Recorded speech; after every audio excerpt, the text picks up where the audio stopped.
Hey, sixth graders. We are going to take all of the area knowledge that we have developed and we are going to apply our area knowledge to three-dimensional figures. So let's go ahead and define a specific kind of three-dimensional figure that we will primarily be focusing on, and those are prisms. And the definition of a prism is that it's a three-dimensional shape, but it has to have two parallel congruent faces that we call bases. So one example, I have a tissue box. Hopefully you can see that okay. So a tissue box has two identical rectangles on either end that are parallel, and congruent means identical. So a tissue box is a great example of what we call a rectangular prism. And then another example would be a triangular prism. That looks like the second page of the notes right here. So triangular prisms, they kind of look more like tent shapes. So those are going to be two of the primary prisms we will look at, but we also will apply this to pyramids as well, and just kind of a bunch of three-dimensional shapes.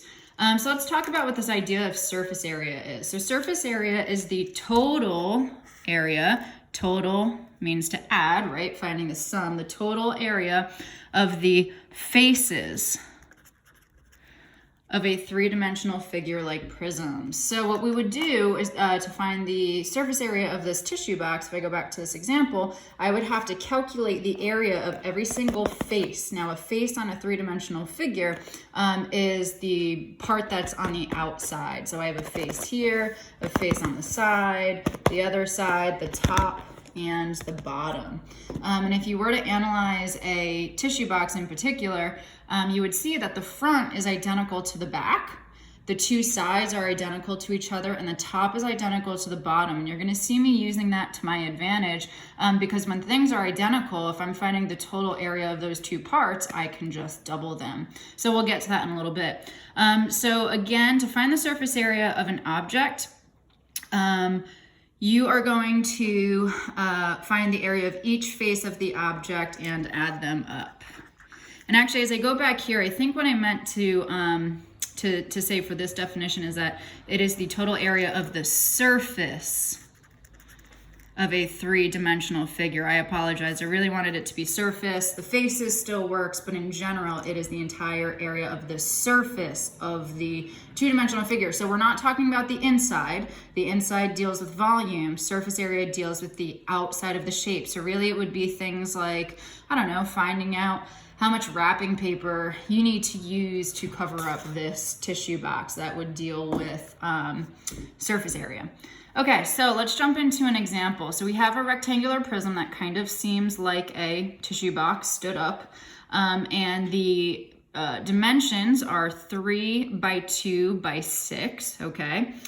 So one cool way that we can actually calculate surface area is we can use what are called nets, and those are two-dimensional representations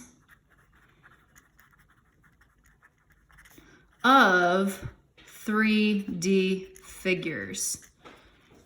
So a net would be like me taking, and actually I have an example here.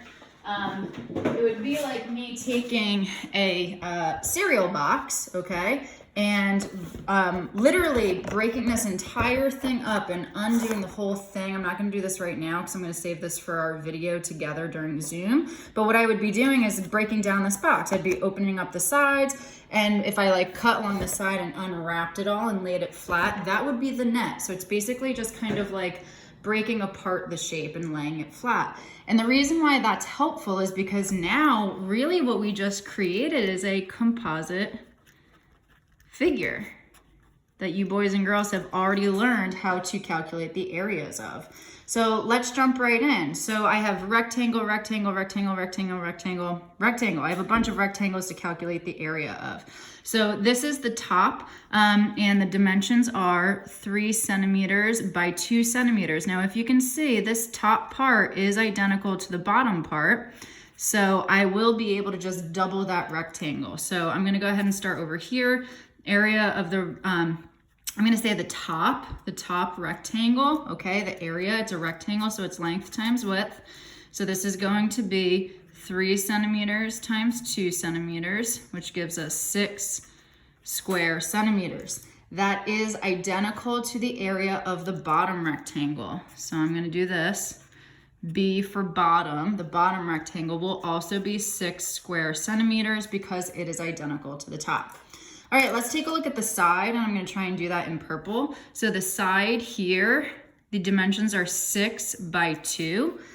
So here are those sides when they're unwrapped, because that is 6 by 2 right there. So my area of my side rectangle, I'm going to put S for side, is length times width. Always start with your formula. Substitute in. So the length is 6 centimeters times a width of 2 centimeters. And we get 12 square centimeters. That is identical to the other side. So I'm going to put rectangle S, I guess 2, S sub 2 to show, hey, the second side, the other side of the rectangle. So that is also 12 square centimeters. Okay, so that takes care of these 2 purple rectangles. Now we just have the big front face to deal with. So this is the whole front face over there. And that is these 2 really big rectangles here, and their dimensions are 3 by 6. So the area of the F, I'm going to say A sub F for front, is length times width, and that's going to be 3 centimeters times 6 centimeters. 18 square centimeters. Now the front is identical to the back. So there is an identical back side to this 3-dimensional figure. Of course, it's hard to visualize that with 2-dimensional representations of 3D objects, but this is the best that we can do. So the area of the back is also 18 square centimeters. Okay, so again, what have we done so far? We have calculated the area of the front, the area of the back, the top, the bottom, the side, and the other side.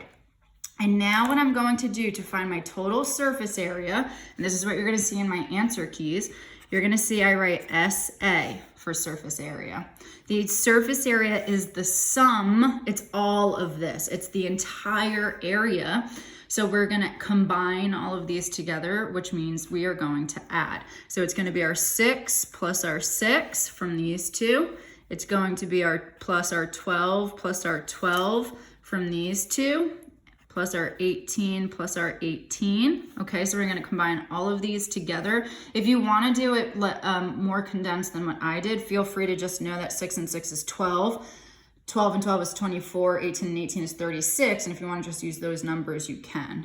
So I'll go ahead and do that actually. So that's going to be 12 plus 24, plus 36, and let's see, that gives us actually 36 plus 36, which gives us a grand total of 74 square centimeters would be our grand total surface area. Okay, so I know that looks like a lot of work, but quite frankly, it was kind of just a lot of little calculations.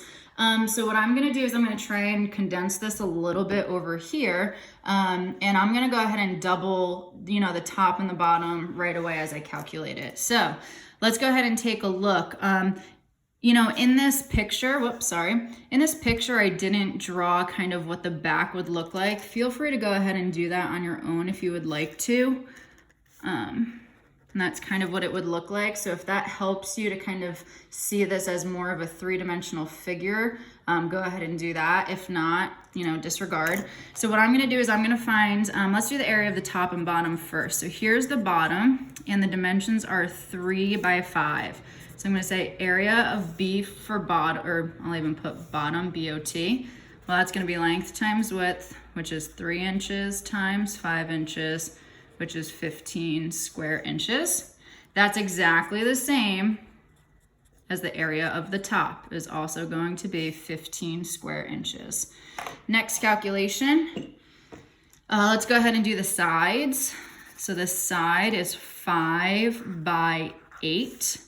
So the area, let me try and distinguish my last problem from this one. So I'm going to say area sub S, area of the side, is going to be length times width. So this is 8 inches times 5 inches.